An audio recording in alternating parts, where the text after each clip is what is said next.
বাবা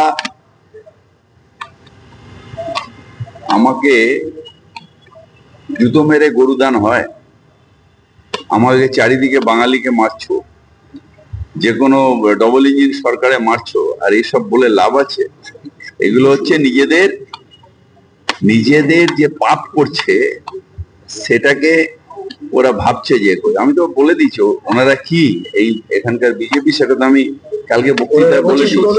আপনি এমন একটা মানুষকে নিয়ে কোশ্চেন করেন যার না স্থিরতা আছে না ডেপথ আছে, এরকম একটা মানুষকে নিয়ে করেন।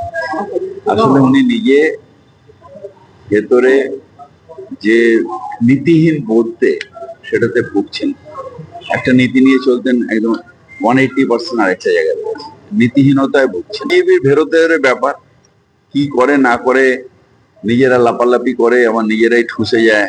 ওই দূষিত বিল্ডিং হয় আমার তো জানার কথা না, জানলে যে কেসটা করবো সেটা ওয়েবসাইটে দেবো। অবৈধ বিল্ডিং হলে তো আমার জানার কথা না, আমার না জানিয়ে নতুন বিল্ডিং আর অবৈধ হবে না, যার সিস্টেম আমরা করে দিয়েছি। কিন্তু যেগুলো কেস হয়ে রয়েছে বিল্ডিং গুলোর এগেনস্টে, সেটাও আমরা চাইবো যে একটা ওয়েবসাইটে থাক।